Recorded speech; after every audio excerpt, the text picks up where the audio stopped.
Most of us that play games experience the most basic level of immersion. This includes a monitor, a set of controls, and audio. You can of course enhance the level of immersion by upgrading a few things. Maybe you want to get sucked into your game more visually, so you get a larger ultra-wide monitor. Maybe you want the sounds to be more realistic. Well, then you get yourself a surround sound system. But no matter what you upgrade in your setup, you are still missing one key component: feel. More specifically, haptic feedback, the kind you experience in simulator setups, which is one of the main reasons why they are so popular. The level of realism you get from a sim setup is incomparable to everything else out there. But what if we take that core component from racing simulators and bring it over to a traditional gaming setup? Well, that's exactly what I'll be doing today. I'm going to build a Razer-only gaming setup featuring the new Razer Kraken V4 Pro headset and Freyja, which is the world's first HD haptic gaming cushion. This is supposed to bring my games to life and add a new layer of immersion. But is it just a gimmick, or does it actually work? Let's find out. Okay, let's kick off the setup build with the monitor, the Razer Raptor, which is a 27-inch 1440p gaming monitor with 144 Hz refresh rate. I mean, it's a little outdated compared to current gen specs, but I can't use another monitor in an all Razer gaming setup, so this will do just fine. I'm just secretly hoping that Razer has been working on an epic OLED gaming monitor for the past 5 years, but I'm not holding my breath. Since Razer doesn't make full-on gaming PCs, we do have to go with the laptop route. So, powering the entire setup is the early 2023 Razer Blade 15 packed with an RTX 4070 Super laptop GPU. Oh, the sticker is still on here. I wonder if Razer will get mad if I peel it. Should I peel it?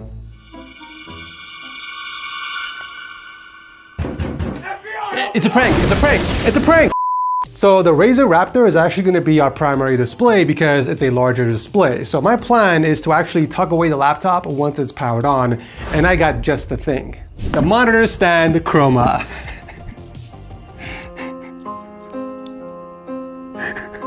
5 minutes later.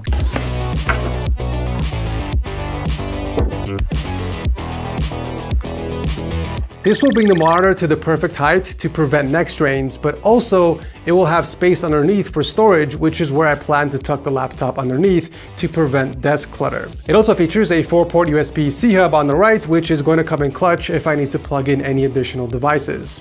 Of course, I gotta protect the desk from damages and also provide a smooth surface for my mouse, so I'm gonna be adding one of my sweet designs from our Season 13 collection, which you guys can pick up from texorshop.com. And for peripherals, I'll be pairing the Black Widow V4 Pro keyboard with the Basilisk V3 Pro 35K. The Black Widow V4 Pro 75% is a hot swappable 75% keyboard that comes with a built-in OLED display and 4000 Hz polling rate via Razer Hyperspeed Wireless.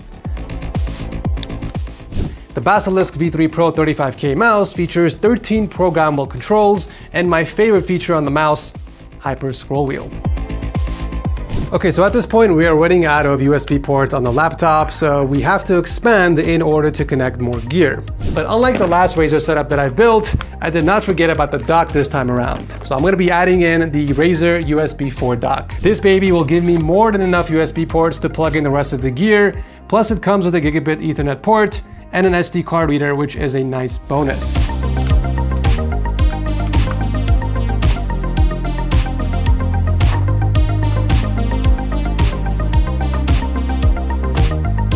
Now we do need a convenient way of keeping our wireless mouse charged. Instead of dealing with USB-C cables, I figured the best addition to the setup would be the Mouse Dock Pro. All I have to do is replace the default cover with the charging puck, and bam! It is now able to charge on the dock. Also, the magnet strength is pretty decent.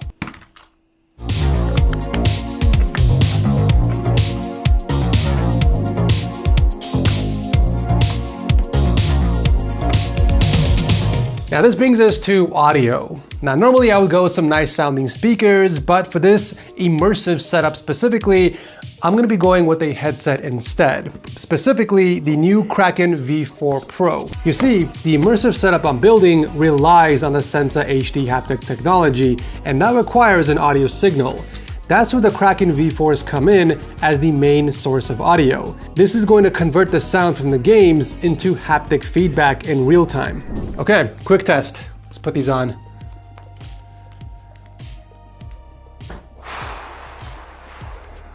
These are comfy. These are so cushiony. I'm gonna give it a 9 out of 10. The cups do a really good job on blocking the outside noise. I could barely hear myself talk, but there's still a bit of sound leakage. It's not complete noise isolation. But yeah, comfort-wise, these cushions are really, really soft. The headband as well. The headset itself also has its own haptic feedback built inside, meaning if there's an explosion or gunshot from the game, the headset will vibrate accordingly. The Kraken V4 Pro also comes with its very own OLED control hub. With this little guy, you can connect up to 3 devices at the same time using 2 of its USB-C and 3.5mm inputs. And then with this little button on here, I can cycle through all the different settings on here, like haptics profile, the intensity.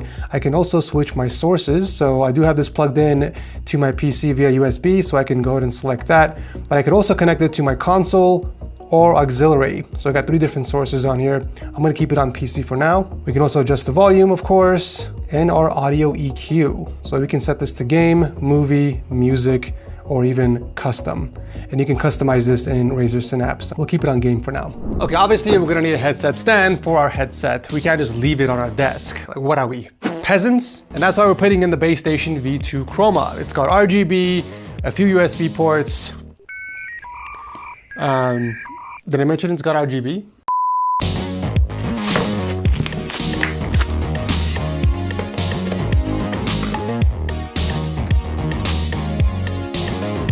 All right, there you have it. Headset stand officially installed. Look at that beautiful, beautiful RGB. All right, now let's bring in the chair, which is one of the most important parts of this entire setup because obviously I'm going to be sitting on it for the entire time, but also this is what we're going to be attaching Freyja to give us that haptic feedback. Using a large and comfy chair with molded foam cushions like the Iskar V2 is going to ensure that I have a fun and comfortable gaming experience. This has advanced lumbar support that can be adjusted in 6 directions. The armrest can also be adjusted in 4 directions, and the seat can recline up to 152 degrees, so I can find the perfect comfort level during gaming. With lower back problems, it's extremely important to me that I find a comfortable chair where I can sit on for hours throughout the day without feeling any fatigue. And I can say without a doubt, this chair has that lower back support that I'm looking for. This is going to be the perfect foundation for Freyja, the brains of the operation. The audio signal that comes out of the Kraken V4 Pro headset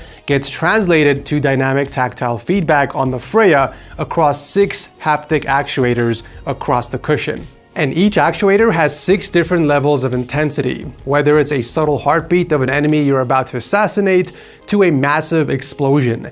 You will experience that level of realism thanks to the HD haptics technology. So this comes with 3 sets of straps in the back. We got one on the top, one in the center, and then one for the bottom seat. So this is actually going to work with a lot of office and gaming chairs out there.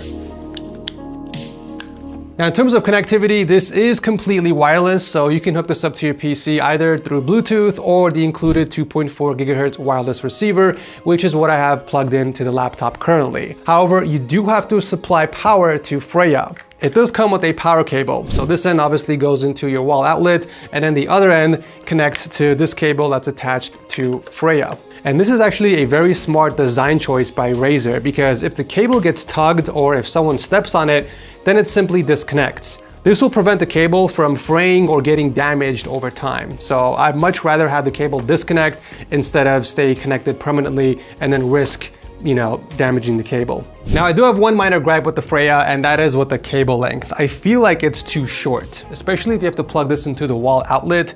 We only get about 3 foot of length, which as you can see is simply not long enough when I have this plugged into the outlet behind my chair. So if I rotate this around, the cable is, well, there you go, kind of disconnects, but the cable is very short. So I do recommend using like a cable extension or a power outlet to extend the length of the cable.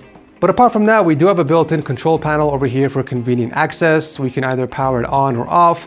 We can adjust the haptic feedback intensity, and we do have a source button.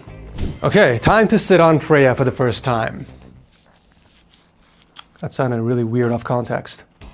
Let's see what this feels like. Interesting. Okay.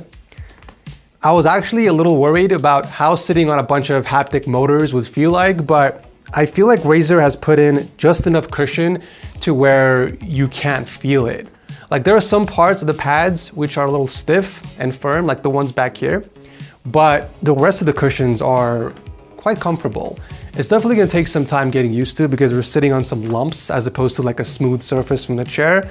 But overall comfort, I would say 8 out of 10. If the chair was a 9 out of 10, this is a very close 8 out of 10. All right, the setup is finally done. Cable management is under control and everything is plugged into my dock that's hidden in my keyboard drawer. So if I need to disconnect something or swap out a device, I simply pull out the drawer and disconnect the cable. This makes it extremely convenient to access my devices.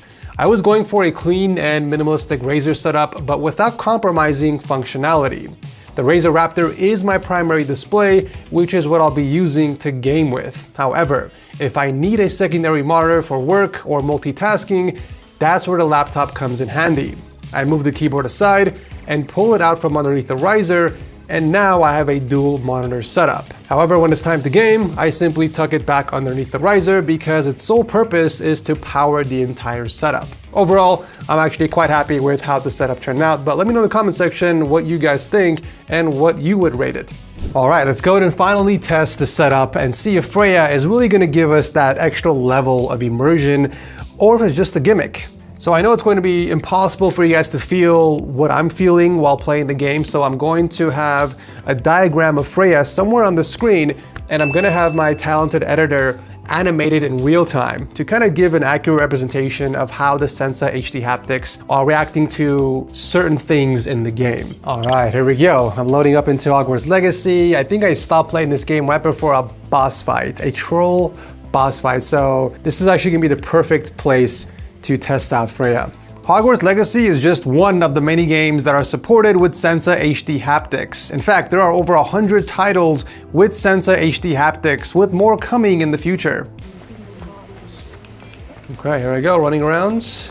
I don't feel any vibrations so far, so let's go ahead and cast a spell. Revelio.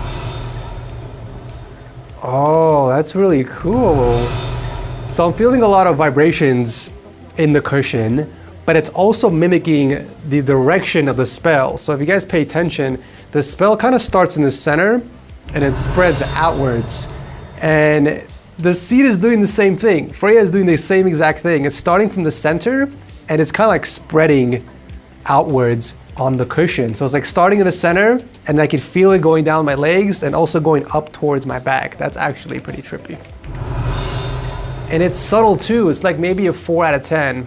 For the intensity, which is also matching the intensity of the spell. Let's try something else. Wow, the intensity is spot on. Like even when I do Lumos, it's like maybe 2 out of 10 when it comes to intensity, and the whole seat is slightly vibrating. But when I do, I don't know what number 4 is, apologies. But if I do number 4, it starts from the top and kind of just goes downwards to my legs. Revelio. Accio. Wow, so like each spell has its own different intensity and direction, which is pretty cool. I could feel the troll just rushing towards me. That's actually pretty crazy. And the vibrations get more intense the closer he gets. Oh, and then there's vibrations for each one of my attacks. That's pretty cool. Oh, I can feel the shock waves too when he hits the ground. That's crazy. Oh, that tingling sensation in the back is tripping me out when I'm doing my spells. I was trying to beat his own game. Oh, I felt that swing. When he hit me, hold on, let me watch that again. So the direction of that swing, I felt it right there at the cushion too. It's interesting that the haptics knew the direction of the swing, and I felt that exact same path across the cushion. During the entire fight sequence, I completely forgot to mention the haptic feedback I was also receiving from the headset, only because I was so focused on Freyja. But the Kraken V4 Pro also offers similar feedback. For example, when the troll rushes towards me, the haptics intensifies the closer it gets. When it swings, it mimics the same direction from one ear cup to the other. And if it hits the ground, both ear cups rumble with the same level of intensity as in the game. It's so cool. I can see why the Kraken V4 Pro and the Freyja pair so nicely together. The Kraken V4 Pro shines here as well. Each ear cup is vibrating consecutively, just like Freyja, providing almost a full body haptic feedback, which is pretty cool. But the surround sound is also very nice. I can hear enemies all around me, whether they're behind me, to the side, or even the other room. Okay, Marvel Rivals is another game that is compatible with Sensa HD haptics. This one's definitely a bit more of a intensive game because there's a lot of action going on, so should be an interesting experience. All right, let's try the bow out. Oh, I feel a slight tingling sensation when I'm holding down the bow. And when I shoot it, I can feel the entire feedback from the bow, charging from the top and releasing through the center. And while I'm holding it, I feel a slight tingling vibration from all over the cushion, as if like I'm using my entire strength to hold it in place. And then when I let go, it follows a path. I can't exactly tell what path that is. Oh my god. My butt cheeks were rumbling when I die. That's probably my favorite part. Oh, I felt the slash. I felt that slash from the left upper section towards the right. Let me try that again.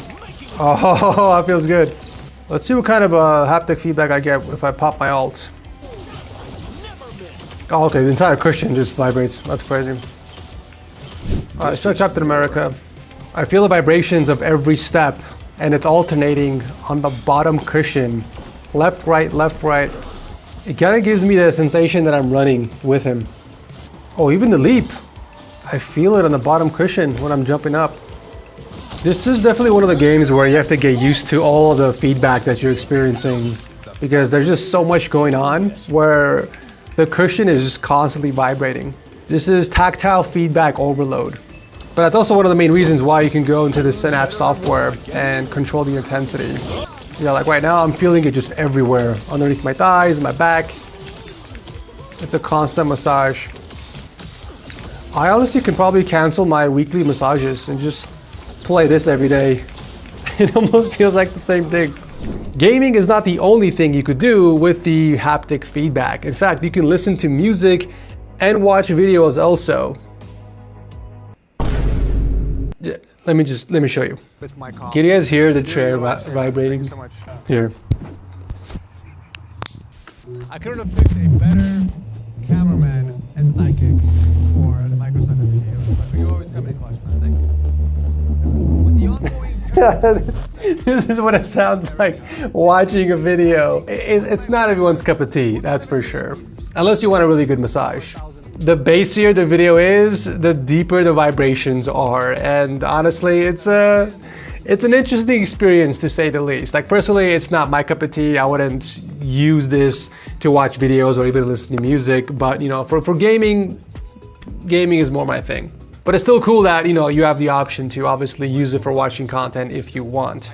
Let's see if I can adjust the sensitivity. I'm gonna bring this down to like 2.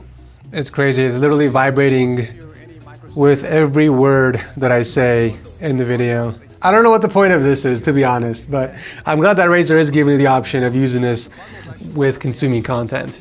Okay, so yeah, I would definitely say this was an overall positive experience with Razer Freyja and the Kraken V4 Pro. I think the haptic feedback definitely added a layer of immersion in my gaming experience. I definitely wouldn't use it for every type of game out there. Like for example, the esports games, I just felt like there was too much going on. Hogwarts Legacy was way more enjoyable because it was thoughtful. There was a thoughtful implementation of the haptic feedback, like, you know, when I was casting the spells or when I was dodging the attacks of the boss and just stuff like that. It really did add more meaningful feedback in that game as opposed to Marvel Rivals, where literally every single action was some sort of feedback.